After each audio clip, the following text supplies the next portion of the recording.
ఈరోజు విద్యాశాఖ నా దగ్గర పెట్టుకున్నా. చాలామంది గతంలోనైనా సాగునీరు పెట్టుకున్నాడు. 80,000 పుస్తకాలు చదివిండు, కాళేశ్వరం కట్టిండు, 3 ఏళ్ళ కూలేశ్వరం అయింది. నేనేం తీసుకోలేదే, అది రెవెన్యూ ఏం తీసుకోలేదు. అంతకుముందు రెవెన్యూ వాళ్ళ దగ్గర ఉన్నాడు, రెవెన్యూ నా దగ్గర లేదే, ఫైనాన్స్ నా దగ్గర లేదే, ఐటీ అండ్ ఇండస్ట్రీస్ నా దగ్గర లేదే. ఏం తీసుకున్నా? నేను విద్యాశాఖ తీసుకున్నా. రోజు తిట్లు తినాలి, కానీ ఆ తిట్లు పడకుండా ఉండాలంటే కాపాడాల్సింది మీరే. లేదు అంటే మీరు అందరు కలిసి తీర్మానం అనేది ఎవరికన్నా. సంవత్సరానికి 1,10,000 మంది ఇంజనీరింగ్ గ్రాడ్యుయేట్ సర్టిఫికేట్ తీసుకొని వస్తారు. మీరు ఆ పిల్లలకి అప్లికేషన్ ఇచ్చి వాని ఉద్యోగం కోసం అప్లికేషన్ ఫిలప్ చేయమని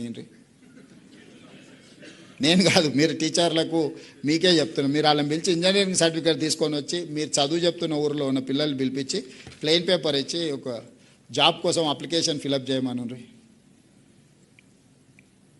ఇది క్రిమినల్ వేస్ట్.